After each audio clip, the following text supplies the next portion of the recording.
Guys ಎಲ್ರಿಗೂ ನಮಸ್ಕಾರ. ನಾನು ನಿಮ್ಮ TJ. ಇವತ್ತಿನ ಈ ವಿಡಿಯೋಗೆ ಸ್ವಾಗತ ಸುಸ್ವಾಗತ. ಇವತ್ತು ನನ್ನ ವೈಫು ನಮಗೋಸ್ಕರ ಬ್ರೇಕ್ಫಾಸ್ಟ್ಗೆ ಸ್ಪೆಷಲ್ ವೆಜಿಟೇಬಲ್ ರೈಸ್ ಮಾಡ್ತಾ ಇದ್ದಾಳೆ. ಅದರಲ್ಲಿ ಏನೇನಿದೆ ಅಂತಂದರೆ ಕ್ಯಾರೆಟು, ಬೀನ್ಸು, ಕ್ಯಾಪ್ಸಿಕಮ್ಮು, ಒಂದು spoon chilli powder, jeera powder, pepper ಎಲ್ಲ ಹಾಕಿದ್ದಾಳೆ. ಈಗ ಮಿಕ್ಸ್ ಮಾಡಿಬಿಟ್ಟು ರೆಡಿ ಮಾಡ್ತಾಳೆ. ಟೇಸ್ಟ್ ಮಾಡಿಬಿಟ್ಟು ಹೇಳ್ತೀನಿ ಹೆಂಗಿದೆ ಏನೋ ಅಂತ. ಅವ್ರಿಗೂ ಈ ವಿಡಿಯೋನ ನೋಡ್ತಾ ಇರಿ. ಹಂಗೆ ಒಂದು ಸ್ಪೂನು ಸಾಲ್ಟ್ ಹಾಕಿದ್ದಾಳೆ. ಸೊ ಈಗ ರೈಸು ಅದಕ್ಕೇನೇನು ಬೇಕೋ ಎಲ್ಲ ವಿಧವಾದ ಪೌಡರ್ಗಳನ್ನು ಹಾಕ್ಬಿಟ್ಟು ರೆಡಿ ಮಾಡ್ತಾಳೆ. ರೆಸಿಪಿ ಸ್ಮೆಲ್ ಚೆನ್ನಾಗಿ ಬರ್ತಾ ಇದೆ. ಬನ್ನಿ ಟೇಸ್ಟ್ ಮಾಡಿಬಿಟ್ಟು ಹೇಳ್ತೀನಿ ಇವತ್ತು ಹೆಂಗಿದೆ ಏನೋ ಅಂತ. ಈಗ ರೈಸ್ ಹಾಕ್ಬಿಟ್ಟು ಅದನ್ನು ಚೆನ್ನಾಗಿ ಫ್ರೈ ಮಾಡ್ತಾ ಇದ್ದಾಳೆ. ಇದು ಸಿಕ್ಕಾಪಟ್ಟೆ ಟೇಸ್ಟಿಯಾಗಿರುತ್ತೆ. ನೀವು ಕೂಡ ಟೇಸ್ಟ್ ಮನೆಯಲ್ಲಿ ಟ್ರೈ ಮಾಡಿ ನೋಡಿ.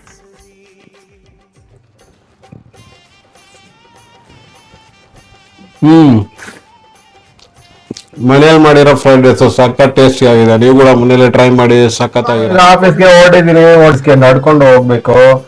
ಇವಾಗ ಹೋದ್ರೆ ಎಷ್ಟೊತ್ತಾಗುತ್ತೆ ಗೊತ್ತಿಲ್ಲ ಆಫೀಸಿಂದ ಬರೋದು. ಸೊ ಇದೇ ಬೆಂಗಳೂರು ಲೈಫು.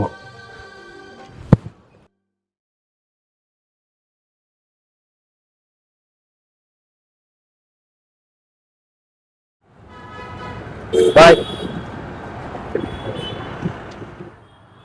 ಗಾಯ್ಸ್, ಈಗ ಟೈಮು 7:40 ಆಯಿತು. ನಮ್ಮ ಕ್ಯಾಟೋಗೆ ಊಟ ಹಾಕುವ ಸಮಯ ಇದಾಗಿದೆ.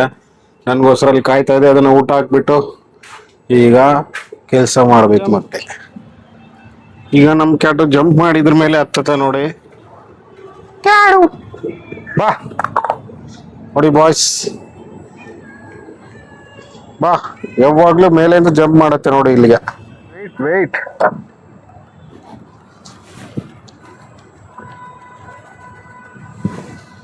ಅಪ್ಪ, ಅದು ತಿಂತಾ ಇದೆ. ಈಗ ನಾನು ಹೊಡ್ತೀನಿ, ನನ್ನ ಕೆಲಸ ನಾನು ಮಾಡಬೇಕು. ಇವತ್ತಿನ ಈ ವಿಡಿಯೋ ಇಷ್ಟ ಆಗಿದೆ ಲೈಕ್ ಮಾಡಿ, ಶೇರ್ ಮಾಡಿ, ಕಮೆಂಟ್ ಮಾಡಿ. ಹಾಗೆ ನಮ್ಮ ಚಾನಲ್ನ ಸಬ್ಸ್ಕ್ರೈಬ್ ಮಾಡ್ಕೊಳ್ಳಿ ಅಂತ ಹೇಳ್ತಾ, ಒಟ್ಟಿನಲ್ಲಿ ಲೈಕು, ಡಿಸ್ಲೈಕು, ಶೇರು, ಕಮೆಂಟ್ ಏನೋ ಒಂದು ಮಾಡಿ ಅಂತ ಹೇಳ್ತಾ ಈ ವಿಡಿಯೋ ನಿಲ್ಲಿಗೆ ಮುಗಿಸ್ತಾ ಇದ್ದೀನಿ. ಜೈ ಹಿಂದ್, ಜೈ Karnataka. Signing off your TJ.